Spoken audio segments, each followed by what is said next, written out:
It's pretty incredible, isn't it? The things that some people are willing to say out loud. In those moments where you're taken aback and caught off guard, do you say something? Do you not say something? What do you do? In today's episode, it's all about how to handle inappropriate questions and comments. Welcome to the Jefferson Fisher podcast, where I'm on a mission to make your next conversation the one that changes everything. If you enjoy learning tools to improve your communication, I'm going to ask you to follow this podcast, and if you would, please leave a review. If you have any topic suggestions, just throw them in the comments. I'll read them. I also want to make sure I tell you that my new book, The Next Conversation, is officially out on pre-order. Down in the show notes, you'll find a link to it. And those that pre-ordered, well, I made you some bonuses. I made 3 free bonuses that can help you. I made them myself, and I know you're going to really like them. So those who pre-order, that's what you get. The next time that someone asks you an inappropriate question or makes an inappropriate comment, here's what I want you to do. Number 1, say nothing. Just add 5 seconds of silence. This is a tip that I use all the time and recommend because it truly does work. About 5 seconds of silence, and you have to pair it with your face.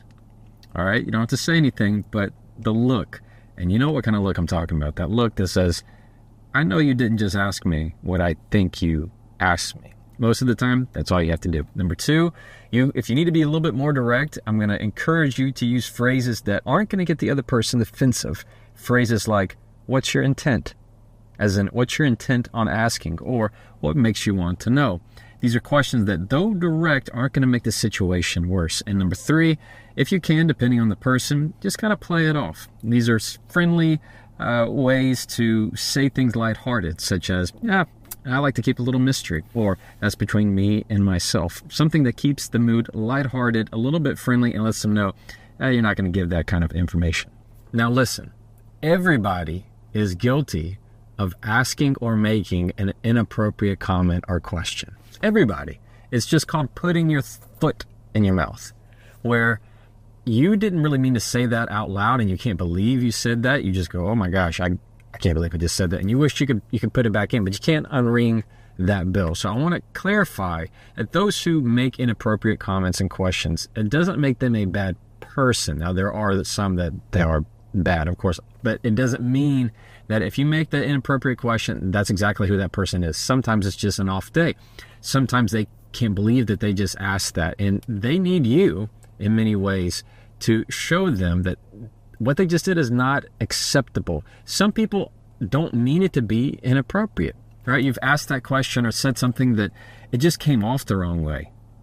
What makes it inappropriate? A lot of different things, a lot of different contexts, but often some people just might ask a question and realize, oh, wait, I shouldn't have asked that. Well, I shouldn't have, I totally made a mistake there.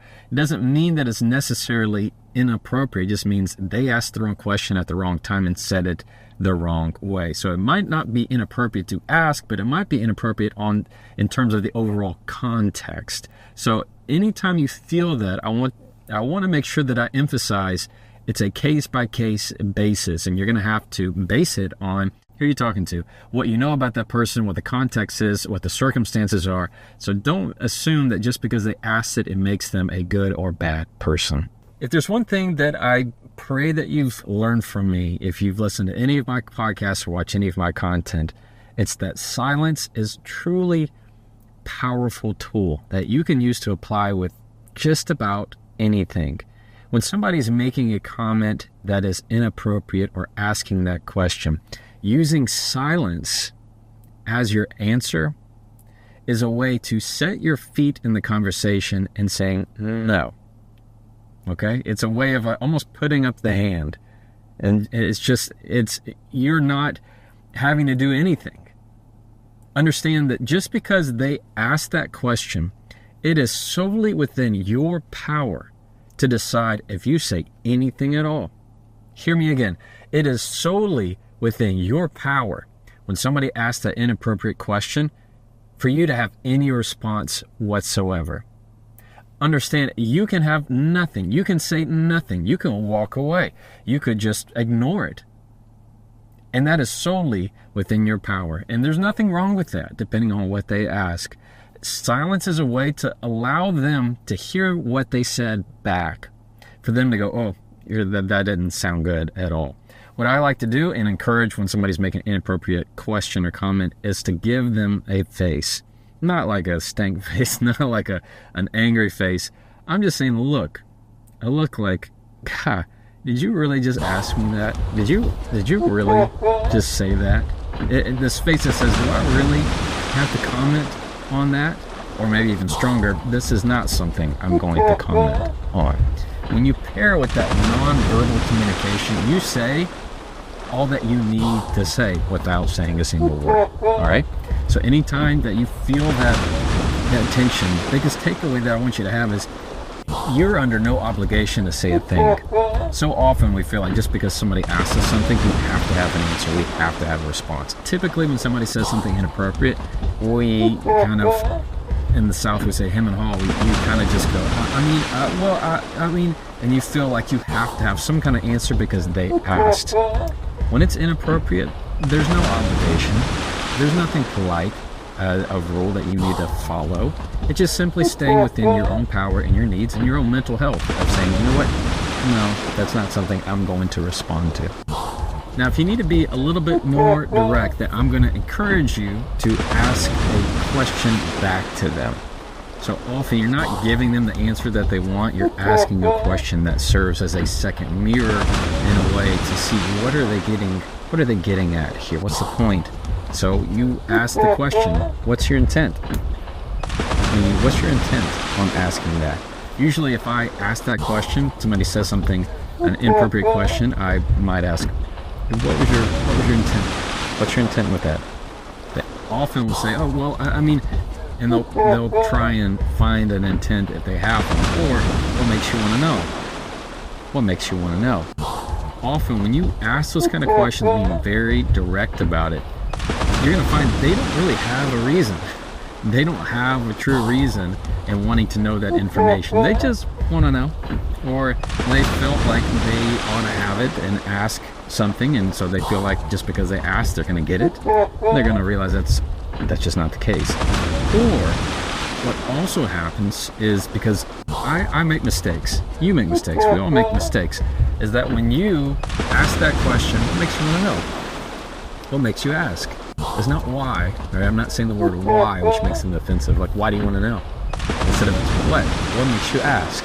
Using what doesn't get people nearly as offensive. So if I say, what makes you ask? They might have a reason that I go, oh, it wasn't inappropriate at all. I just heard it wrong.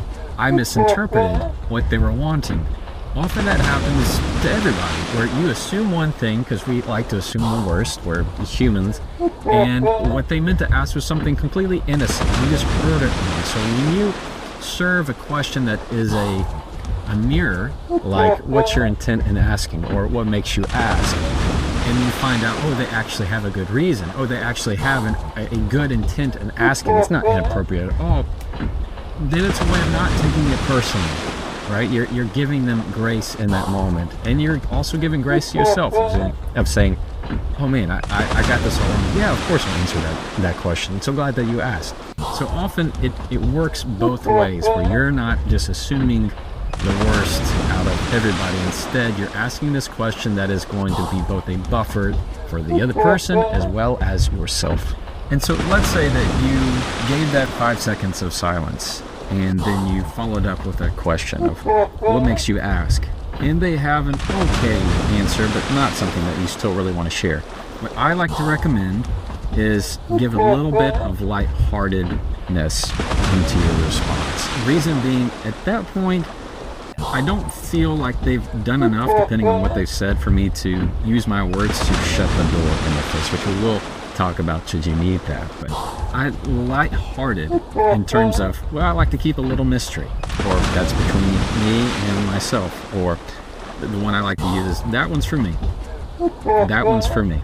In other words, I'm saying, hey, you know a lot about me, most likely. The fact that we're talking together, you might know some things about me, or you think you know, but that one, that particular element that you're asking, that one's for me. I'm keeping that one to myself. You don't get that one. That's what I'm sending with that message. So understand, if you need to, just go back and say, well, that one's for me. That was for me. You're not going to share it. You don't need to share it. and you're letting them know that what they ask is not something that is for them to find out. Now, my favorite part of the podcast, and this is where I get to answer a question from a follower. If you're part of my newsletter where I send out one communication tip once a week right to your inbox, I'm able to respond to people and they're able to ask me questions. And here on the podcast, I have been doing this since I started, and I pull a question from someone given the topic that I'm going to be talking about that given week. This one is from Rachel. Rachel is in Brazil. Rachel says, Jefferson, love your information. Thank you so much. I find it so useful. Thanks, Rachel. I have a problem. There is somebody that I work with who likes to ask me inappropriate questions. This is a supervisor. I never know really what to do. I typically try to just laugh it off, but I'd like to have an actual response. Any help would be appreciated. Rachel, I totally understand what you're going through. Most of the time, these kind of situations come up at work, right? Where you're not really family, but yet you're together all the time, so people feel like they can ask certain things or say certain things that they otherwise wouldn't feel comfortable about should y'all just be regular strangers on the street. So in that kind of situation, this is what I'd recommend to you, Rachel. Try a little bit of silence, and instead of this laughing nervousness, channel that into a response. If silence feels uncomfortable to you, or you feel like that's going to put you in a position that makes it feel more awkward, which is not a bad thing, by the way, channel that into a response of what makes you ask. All right? And don't take away that nervous energy and channel that into a response. When you start speaking, a lot of that nervous energy tends to flow out because you're breathing it out. All right? So when that happens, just what makes you ask? What makes you ask? And if this person, let's say the supervisor, is just tending to press a little bit more, make you feel uncomfortable in that way, then use words of preference and past. This is what I mean by that.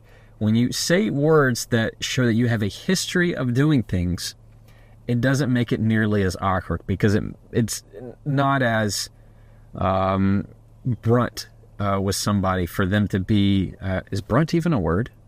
I feel like it should be. Maybe blunt, maybe brash. I mean, in that work environment, you don't want to sound like you're going to turn them off. I mean, you're probably good friends with this person, or you work with this person. You want to have a good relationship, so you don't want to just, kick them in the teeth with your words. But when you use phrases like, well, I prefer to, or I typically, or most of the time, or in the past, anytime you can indicate that you have a history of doing certain things a certain way, then that other person feels like this is just part of your manual. This is how you operate. I'm not singled out. So if that asks you an inappropriate question, let's say a guy asks, just for some dumb reason, asks what your pant size is, okay, or what shoe size, or whatever it is, or your weight, or anything. Often you can say, I prefer not to share that. Instead of, that's private, right? And instead of having this snappy response where somebody goes, oh, excuse me, sorry. When you can use phrases that say, I prefer not to share that, or I typically don't talk about my appearance. Any way to show that you have a history of doing things, whether it's typically in the past, the way I prefer to do something, the way I typically do something, it allows you and the other person to have a much more smoother interaction because they don't feel like they're singled out. It makes them feel like, oh, this is just how you respond. This is part of your manual. This is part of the instructions that if I want to talk to you, this is not something that you share. So it's not that I'm the big bad person who asked this bad question. It is that this is information that you just categorically don't share. And often that's going to go a whole lot better in that kind of situation. Now, Rachel, if they ask you a question that is just totally below the belt, it is not something that they should ever come out of their mouth, and you need to be a lot more strong with it, then channel that nervous energy into absolute seriousness. This says, that is not an appropriate question. That is not an appropriate question. Here you are labeling what they just asked. Simple as that. That is not an appropriate question. Cool? So when you hear that, most likely they're going to hear that, and it's going to channel to them, oh, I'm so sorry. they ought to be apologizing. If they're not, well, then I encourage you to find some other ways to report that kind of behavior, because that's unacceptable. All right, Rachel, wish you the best. Thank you for listening to the Jefferson Fisher podcast. If you enjoyed today's episode, I'm going to ask you to follow this podcast and, of course, leave a review. I read these reviews and they mean a whole lot to me. I read them all the time, so they matter a whole lot. Again, my book is out for pre-order, and you can find this podcast wherever you like to listen, on Audible, Spotify, Apple, any of them. So as always, you can just try that and follow me.